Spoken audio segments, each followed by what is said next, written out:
บ่แม่นโจรปล้นเงินดอกโจรปล้นใจ เพราะงั้นเราหลักเอาเจ้าเมื่อแล้วเจ้าเฉดนี่นะแล้วเจ้าสิเมื่อ อากาศหนาวนี่ ยังโสดอยู่ โดย อ๋อตัวสาวโสด บ่ได้ไปเฮ็ดเวียกอยู่สวรรค์แล้วอยู่บ้านนี่เฮ็ดหยังหลักๆตอนนี้ ก็เฮ็ดเรียกเชียร์หญ้าเลย เสียหญ้าบ่ เสียหยา ให้เฮ็ดหน้า อืมพี่น้องเลยสาวโสดสาวน้อยพี่น้องเลย มื้อแรกพอบ่มื้อเขาจะมาเลยบ่ได้ อ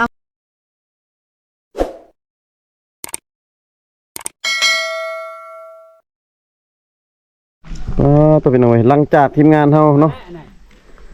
เดินทางมาพอดีเจอน้องๆหรือว่าสาวๆเพิ่นกำลังลงไปตักน้ำพี่น้องเลยเดี๋ยวบ่าวไทยสิพา FC ลงไปเบิ่งน้องๆหรือว่าสาวๆเพิ่นตักน้ำกินพี่น้องเอ้ยอยู่ในเขตชนบทพี่น้องเอ้ย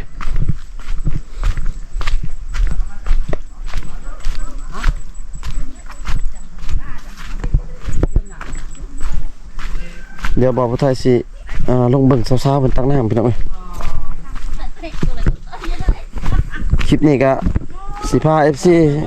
มาเบิ่งสาวๆตักน้ำโดยเฉพาะพี่น้องเอ้ยโอ้ไกลเลยประจำมาตักพี่น้องเอ้ยเพราะว่าบ่าวไทยกับทีมงานเดินทางมาเนาะ พอดีเจอเขาเจ้าอยู่ส่วนบ้านพี่น้องอยู่ป่าพี่น้องพี่น้อง ก็คือสวรรค์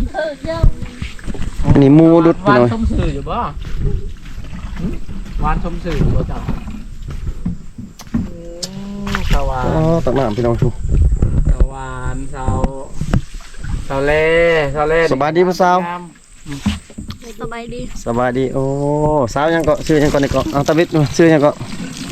ชื่อยังน้องสาวยังก็ฮะ สวรรค์ สาวาน สาวหวาน มาสาวนั่นได้ซะ เสาแหล่ โอ้สาวแหล่บ้านนะ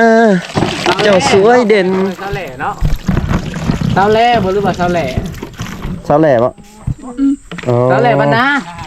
อันนี้บ่สาวแหล่บ้านนาฮะ คนงามชื่อสาวแหล่โอ้สาวแหล่บ้านนาอ้าว อ๋อทีมงานเลย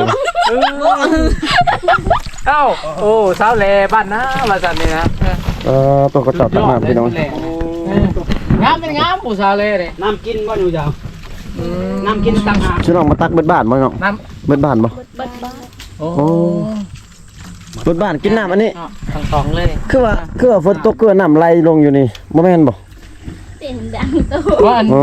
ยักษ์ฝนไปกินอย่าใช่มันบอกมันกินได้นะเนี่ยยามฝนกันหรือว่า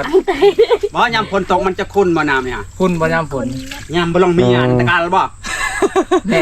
จากภาษาพี่ชาวพี่น้องเอ้ย คือกันว่า บ่ ไปเมียตะการดาววิญญาณเนี่ยตะการก่อน อืม การนั่นแหละ คุยกันนะ เขาบ่ฮู้เราบ่ฮู้ภาษาลาวติ ลาวบ่นานลาวบ่อยากเว้าเราอยากเว้าความลาว บ่น้องแหละ เราถึงอืม อันชื่อน้องอาบน้ำบ่น้ำนี่อาบน้ำอยู่นี่คือว่ามีแชทมีหยังคนเขาเจ้าอาบเนาะบ่แม่น ท่านมาอยู่พี่นะเช้านี่ว่าตอนแรงวันนี้แม่นบ่ เฮ้ยสาวแล่นี่แหละคนงามๆนี่ แกมาเห็น ตอนนั้นเรารถไปได้สิลงไปอาบน้ำเลยรถไปสิลงไปอาบน้ำ ทีมงานกันพี่น้องเอ้ย โดน คำเพิ่นบ่ คำคนว่าจะสิลง4-5 โมง ชื่อน้อง ไอ้ลูกไปอาบน้ำได้ปะ ชื่อน้องอาบน้ำชื่อน้องอาบน้ำเซ่บ่น้อง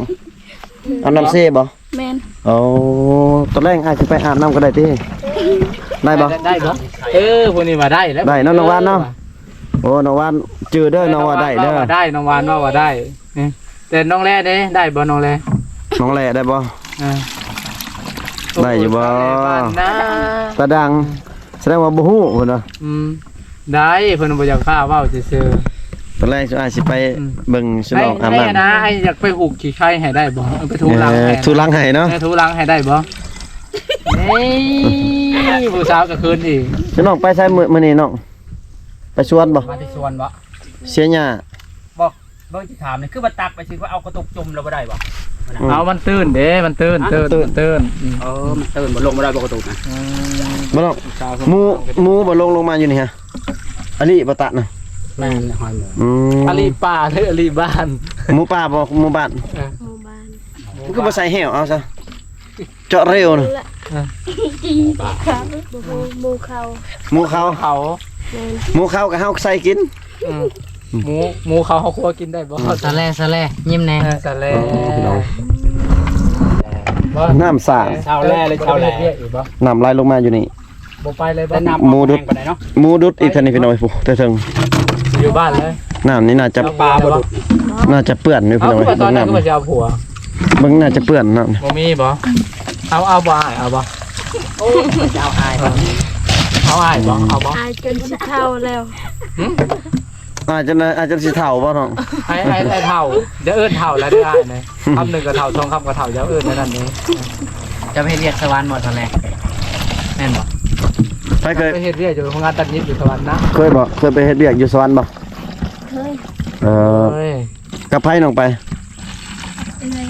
เออ ผู้ใดเอื้อจะซื้อไม่ได้ น้องได้สองน้องหวานบ่เคยไปบ่เคยไป ไม่เคย น้องเอาออกเบิ่งหมวกให้เบิ่งดูให้ FC เบิ่งดูน้องบ่แม่นน้องใส่นั่นบ่ผมน้องสั่นบ่ ยิ้มแน่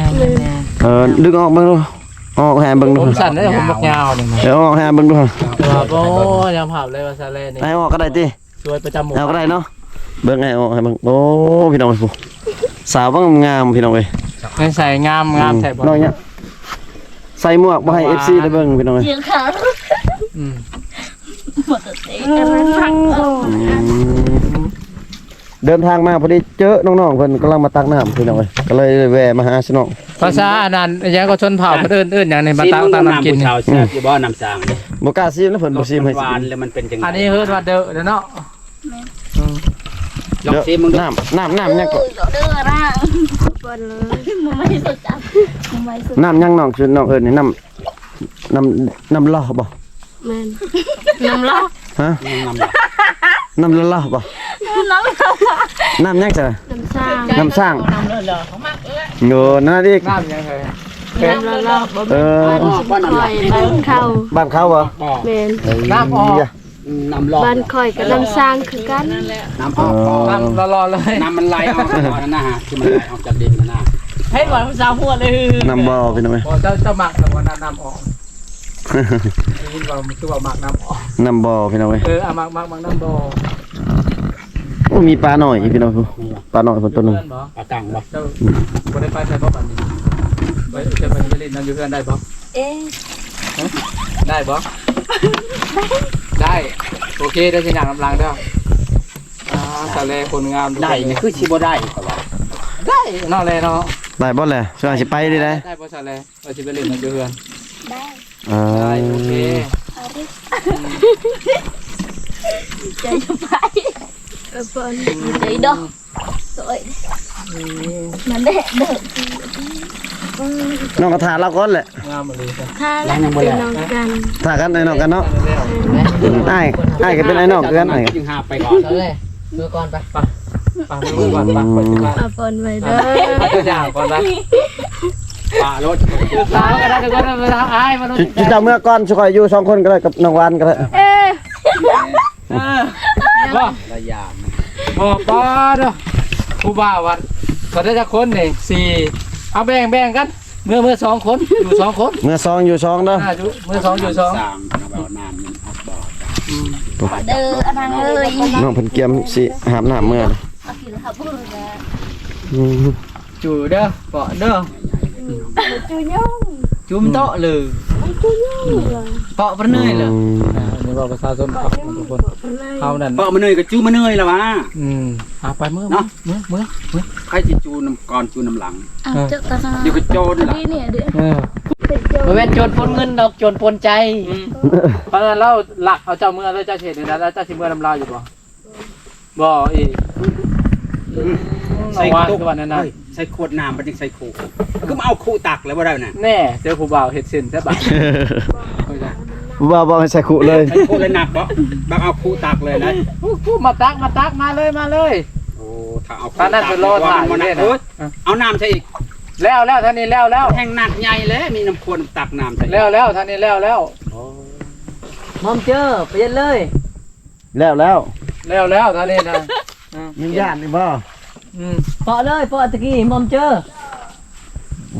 ก็จู้บัดไหน เพิ่นน่ะบ่ฮะนะ ไปขึ้นมา หวาน พี่น้องไปสิกลับบ้าน น้องๆผมกำลังสิเมื่อพี่น้อย กลับบ้านพี่น้อง น้องวานแห่งงามน้องอันแรกก็แห่งงามบัดนี้แล แล้ว น้องแล ไปก็ต้อง น้องแลบ้านนาน้องแหล่ ถอย อ๋อตัวกำลังเมื่อพี่น้อง ยังงานเท่านี้ โอ้เดินทางกลับกันพี่น้องน้องๆเพิ่นกำลังเมื่อล่ะ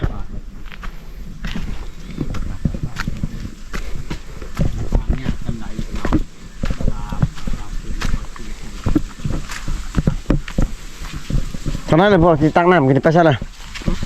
เมื่อล่ะ ชาวบางคนก็ย่านกล้องแล้วพี่น้องเขากล้องเนาะ โอ้เมื่อล่ะโอ้มาจากเมื่อล่ะพี่น้อง ไปถ่ายคลิปเราพี่กายนี่เนาะแต่ว่าปีนี้ห้าก็มาแล้วก็ได้พ่อเพิ่นบังเอิญได้พ่อกันอยู่กลางทาง พอ เนาะ ดีมาเจอหลังจากเบิ่งอันเด็กน้อยเขาเจ้าตักน้ำเมื่อกี้เนาะสาวๆตักน้ำพอดีมาเจอน้องอีก อยู่เฮือนบ่อาจารย์คำมันฮะ หันได้อยู่หันเด้ ห้านได้ หันพะวันเด้ เมื่อกี้นี่บ่ เมื่อกี้นี่บ่อ๋อ น้องชื่อยังนี่ น้อย น้องน้อยโอ้สบายดีเด้อน้อง โดยสบายดี สิไปทางไหนนี่นะ